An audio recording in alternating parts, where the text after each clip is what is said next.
Welcome to Rajya Sabha Television. The wait is almost over. Wing Commander Abhinandan will be handed over to India in just a few moments from now. These are live visuals that you can see from the Attari Wagah border, where a massive crowd has gathered there to welcome Abhinandan back home.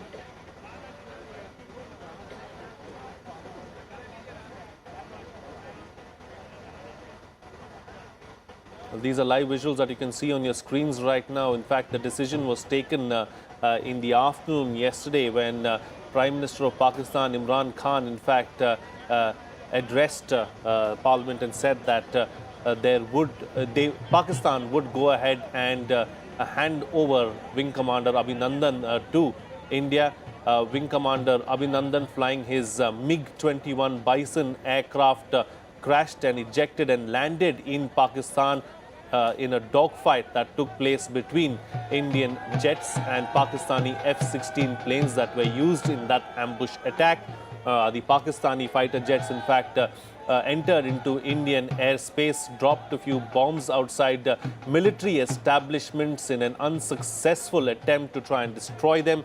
The Indian fighter jets were immediately scrambled, and post that we saw a MiG-21 Bison that Abhinandan was flying, in fact, being hit by Pakistani fire, and we lost that particular jet plane, and Wing Commander Abhinandan ejected from his plane in the nick of time and landed or was found within Pakistani territory. There was a mob, in fact, who came and apprehended him first, following which the Pakistani military reached him and then took him away safely. The decision was taken in the afternoon yesterday when Prime Minister Imran Khan of Pakistan, in fact, said that Pakistan would be releasing Wing Commander Abhinandan. The first information or the first clue that we received was earlier in the day, a couple of hours before Prime Minister Imran Khan made that statement, when US President Donald Trump, in fact, addressed the media gathering after the talks between himself and North Korean leader Kim Jong-un were curtailed and cut short because an agreement could not be reached. Post that, we saw US President Donald Trump coming out and speaking to the media, and he said that there would be some good news really as far as the India-Pakistan conflict is concerned. And 2 hours later, we saw Imran Khan making that particular statement. A press conference was addressed by the military chiefs later on in the evening at around 7 p.m. last evening, when the Air Force chief, in fact, said that he was delighted and happy to know that Wing Commander Abhinandan Varthaman would be returned to India.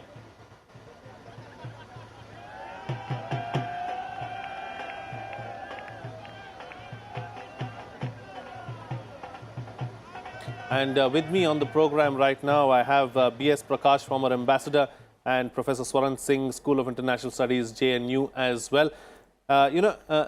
Ambassador, a couple of days ago, when the Pakistani establishment said that they were, they were in possession or they had captured Wing Commander Abhinandan, several people within India thought that, it's going to be a long haul and he would be kept there for a long time. Probably there would be some kind of a trade-off really as far as returning Wing Commander Abhinandan is concerned.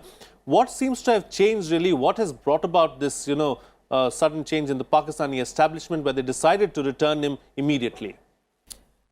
I would think the larger forces at work.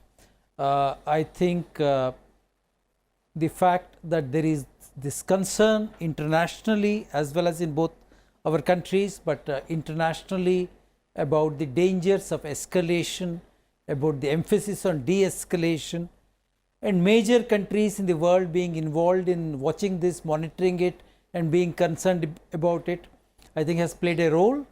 And we discussed that a little while ago, the role played possibly by the US, UK, France, China, Saudi Arabia, UAE. These we know. And therefore, some kind of a counseling, particularly to Pakistan, that it would be prudent and it would be beneficial perhaps even in the longer term, depending on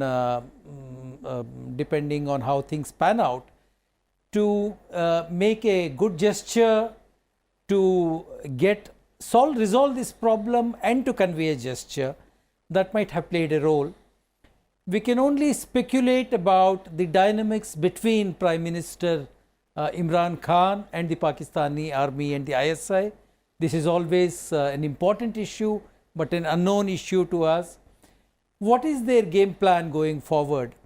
Are they kind of more conscious of India's resolve in these matters? Are they looking for an opening? I think there have been signals also in the past by Prime Minister Imran Khan saying that we need to talk, we need to resolve these issues. Jammu and Kashmir is an issue between us, but that is an issue that it can only be resolved by talks. Is this an attempt to further that agenda by taking this? These are all possibilities, but to my mind, I think the need to de-escalate might have played a major reason. Yes, Professor. I think that it's an excellent explanation of how international pressures have worked on Pakistan. But the other side is also the internal situation. August last year, when Imran Khan became Prime Minister, he explained how Pakistani economy was on verge of bankruptcy. At one point in time, about 2 weeks of foreign exchange for debt servicing and other foreign payments.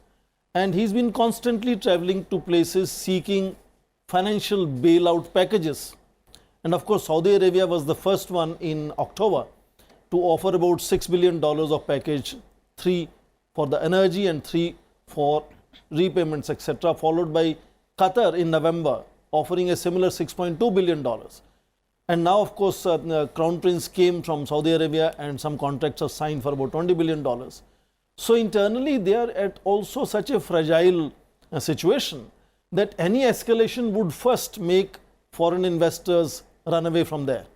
And they cannot afford that kind of collapse of Pakistani economy at this stage. And I think internally, therefore, as well, there is limitations that Pakistan has, primarily in terms of their economic situation, but also in terms of politics. We understand how much of the popular base Imran Khan has in Pakistan compared to Nawaz Sharif, and what his equations with army, etc. are. So he doesn't want to be really seen playing completely to the military and ignoring rest of the society and economy. These are internal limitations that also must have worked in addition to external persuasions, facilitations, whatever we want to call. You know, that having been said, Professor, there are several media reports, from the other side of the border which suggests that Imran Khan really had to work hard to try and get this done because the military establishment did not want this to happen. Yeah, I understand on Pakistan television, especially the retired military generals are extremely unhappy with the situation because they assumed this was an asset. Abhinandan was an asset for them, and therefore they wanted some quid pro quo in this. And in all earlier situations, we have seen how they have dragged their feet and sort of treated this as an advantage Pakistan. In this case, it seems they have very quickly, within 24 hours, announced that they are returning Indian Wing Commander. So I think there is a certain amount of disaffection, anger among at least the military about this initiative. But obviously, Imran Khan has calculated his risks, his benefits and costs in doing this. I think on the base of it, what we see is this is obviously changing the mood, at least in India. From one of angst and anger, you're now seeing the mood of celebration. And I think that itself has a positive spin-off as to how it will pan out in terms of what we do in next 48 or 72 hours. And I think this is a good movement towards de-escalation in that sense. Talking about the change of mood in India, Ambassador, how is the international community really going to view this? Is there going to be a change of mood really as far as the international community is concerned as well? I think the pilot being held in Pakistan, I would see it primarily his coming back is a diffusing the situation, because I really don't see how he could have been a bargaining chip. I mean, that is really in a very bad scenario that he could be used as a bargaining chip or as an instrumental for any other purpose, because once he was seen on the Pakistani TV and once it was established that he was in the Pakistani hands, then I think we still, except in very, very dangerous situations like the one which prevailed in Somalia, or in a place like Afghanistan, most countries which have some standing in the world will still abide by Geneva Conventions in a situation like this. So he had to come back, and it is a question of timing. And we have been discussing about what might have precipitated an early and gracious return than rather a messy kind of a situation. And I think all sides perhaps stand to benefit. And I would even go further and suggest, just pure conjecture again, that even the Chinese would say that, look, this has to be done. If you want talks, if you want greater attempts at stability, not stability, but if you want to really diffuse the situation in a larger sense, diffuse this situation first, I mean return the pilot. It makes sense to think like that. About the public mood in India, I think there must be a sigh of relief for international observers at what has happened. And I think from our point of view, I think we should stay on the message that acts of terrorism will not go unpunished. I agree with what Ambassador Kajju was saying earlier, saying we have to be steadfast in that, but let's see how that turns out. And I think for the time being, let's look at the positive side. I think in the next hour or in the next few hours, we would have a resolution to this problem, which was like, in a sense, sticking in that sense, and a diffusion of that. And it can be a harbinger of good things if we are optimists. Otherwise, it is the military, the two professionals on both sides have acted correctly, and everything else remains on the table. We stay with our message on terrorism, and we hope that Pakistan has learned that message. Talking about the Geneva Conventions, Professor, what do they state, and also do they apply in this particular case, because war has not been declared officially? I think that's what is important to also understand, that there is whole confusion about whether terrorism and war on terrorism, is it war, does it come under Geneva Convention situations, is it a non-military? We have to explain all this. And another interesting thing is how many of these conventions Pakistan has followed so far.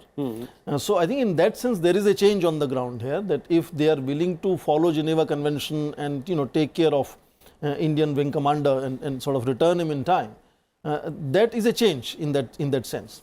And I would give credit to a great extent to social media. It's all over television, it's all over social media as to how he's looking, how he's being taken around, what is the kind of body language of people around him.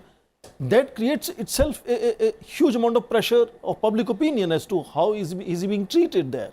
Go back 15, 20, 25 years and you wouldn't see any pictures of who is the man and where is he and how he's being treated. So there is a change on the ground definitely, and that has to be noticed. It's no longer how Pakistan used to behave before. And that change, I think, is also important to underline. So there are a lot of things that are getting redefined at this stage in terms of how India and Pakistan will conduct their affairs between themselves. And return of Wing Commander, I think, is one again that is a redefining moment for India-Pakistan relations as to how they deal with their soldiers when they cross the border and if they're captured. Absolutely. So it's going to set a precedent really for times to come, is what you're suggesting. Ambassador, as far as de-escalation is concerned, let's not forget the Chinese too seem to have played a big role, because the Chinese have a lot at stake in Pakistan. CPEC, they wanted desperately to be a success. So that's probably why China has taken the stand really as far as the present conflict is concerned, because they don't want an escalation clearly, because they have a lot at stake in Pakistan. I agree with you, Frank, and I would even say that it is larger than that. If you were to look at the Chinese stakes in Pakistan and the large economic investments they have made and what they are going to make, ultimately all this is feasible only if there is a degree of stability and normalcy in Pakistan, I would say all across the region. So therefore, I think of course the Chinese have sided with Pakistan.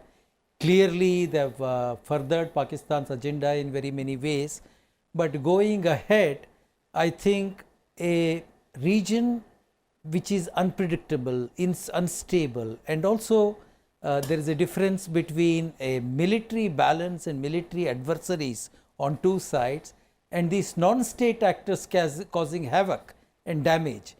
The Chinese don't want it in their own regions, they don't want it in our region, one should hope.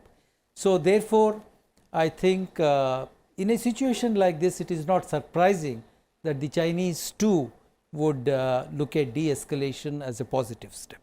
Talking about the region, since the ambassador brought up the region, Professor, how important is it really to have a stable region and not to ensure that there's any kind of escalation between India and Pakistan? Because if you look all around, you have the whole Afghanistan problem, then there is Iran, and then there's the whole West Asia problem that we have. So it's really important that things don't escalate really as far as India and Pakistan are concerned as well, because it brings about some kind of stability in the entire region.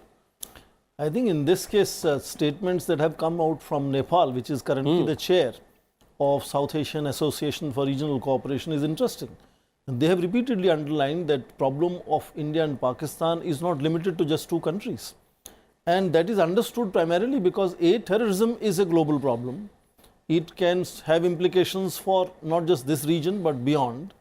And that these two countries are now having nuclear weapons. And when you have this cocktail that President Obama used to highlight repeatedly of terrorism and nuclear weapons, it's a deadly cocktail in that sense. And that's why he kept on saying in all his nuclear security conferences that nuclear terrorism is the greatest threat to 21st century. And that cocktail exists in this region in that sense, which makes all major powers worried about if there is a sort of escalation beginning to take place here. And the fact that these two countries have repeatedly had militaries engaging each other at various levels. I mean, sometimes full-fledged wars of 1948, 1965, 71, then of course Kargil war, and all kinds of other, showdowns and skirmishes all the time. So they are not completely immune to not engaging at the level of two armed forces, which again makes others really very worried about this situation. So in that sense, this is not clearly limited to these two countries alone, has implications for the larger region. And the positive side is that redefining of their equations also has implications for the region. So if these two countries are willing to sort of redefine the red lines, India has redefined the red line. If Pakistan is willing to redefine the behavior by sending, for example, the wing commander within 24 hours, these also send then in that case relief, if not positive signals, to the entire region that this is a situation that these two countries, of course with the help of several other well-wishers and stakeholders, can manage a crisis of this nature, and therefore de-escalation is a possibility that would bring relief to all other stakeholders and in other countries that are going to be impacted by this. So I think there's a huge amount of lessons that both sides are learning from this crisis, which will in fact be analyzed over a period of time and will be understood and applied in future. Ambassador, you called the gesture of returning the wing commander back to India in less than a span of 24 hours as a gracious gesture. But the crux of the problem still remains, isn't it? Because our problem with Pakistan really is terrorism, and despite, on several occasions giving the Pakistani establishment proof that, it was Pakistani actors who have carried out attacks on India, but nothing seems to have been done to try and curb those terror launch pads within Pakistan. So that problem is going to continue to persist. Absolutely, absolutely. But in looking at what has happened in the last few days, we can, for purpose of discussion, differentiate between what happened in terms of the terrorist camp that we hit and a military strike, attempted military strike by the Pakistan by uniformed people against military targets in India, and a response by again people in uniforms. So it is important to make a distinction between a combatant and a non-combatant and a non-state actor. I think when combatants, people in uniforms, people in responsible, people who are part of the armed forces are engaged in regular war fighting as it is called, I think Geneva Conventions come into play. For people who are not in uniforms, non-state actors, rogue elements, shadowy people, these elements are not in play. So the return of the wing commander, if we were to demarcate the territory, is all within what we would call a regular armed forces operation. The Air Force operation by Pakistan, a response by our Air Force and the two aircrafts, and then this pilot is being captured, falling on the other side. So all that was almost like a conventional war, a conventional dogfight in a aerial combat, and he has been treated according to the rules of that game. But doing it, I would still call it graceful because it was done swiftly and correctly. But Frank, if I may make one more point in the larger context of what you asked, that would be, I think, we also need to learn some lessons about how we handle this in the media. We are today now speaking on Rajya Sabha TV, one of the most responsible channels, and I say this not because I am on Rajya Sabha TV, but I think most people acknowledge that. But a kind of a hysteria being built up in social media and also in the normal media in both sides by very, very irresponsible channels or even print media, this doesn't do any good. Too much of chest thumping, triumphalism on both sides, and fake news. I think we all witnessed what happened in terms of old photographs being circulated on Pakistani TV, on social media, of incidents that did not occur. So this too is a lesson that we have to learn, that in these days when it is so difficult to know exactly what has happened, I think both sides have to be extremely wary of what is it, the proportionality involved, and are both sides behaving responsibly rather than be held hostage by a kind of a hysterical and warmongering media. All right, that having been said, Professor, irresponsible journalism or irresponsible reporting during conflict situations, what can that be attributed to? Because we've seen a lot of warmongering on both sides. Why is that happening really? I would say there is also positive and negative, both sides of how media plays its role. In some sense, if it is well calibrated, it can also add on to the national strategy. But the mention of why this chest thumping is going on, I think is not apparently led by that calibrated strategy. It's perhaps led by far more concerns of TRPs, I suppose. Indeed, that is a limitation that social media has generated, that we are perhaps no longer now inclined to look at what is good, what is bad, what is wrong, what is right, what is beautiful, what is not beautiful. We are possibly only focusing on what is trending. What is trending has become more so to be popular has become more important than to be correct. And I think in that sense, that whole yelling that goes on certain channels, the chest thumping that goes on certain channels is a reflection of that drift in that sense of both media and social media. But I believe we will kind of stabilize, find our equilibrium in one day. We'll learn how to deal with that situation over a period of time.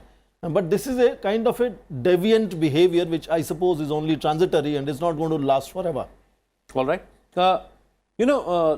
Coming back to, the conflict itself, Ambassador, Pakistan has a new Prime Minister in Imran Khan. He's been there for about a little less than a year, of course. But, he's from the beginning, from the time he's taken office, he's been speaking about, peace between India and Pakistan. He's been talking about how he would like to meet Prime Minister Narendra Modi. He has extended that invitation yet again. Should Imran Khan be given a chance, or the present atmosphere as it stands right now doesn't call for it? I think to be realistic, we have to recognize where we are in terms of timelines today. I think all our minds are focused at the level of the leadership, also the people of India, towards the forthcoming elections. And obviously, this is not the time for new beginnings, big decisions, concessions or expressions of resolve. I think we have been steadfast in our policy, which makes a lot of sense, that terror and talks don't go together.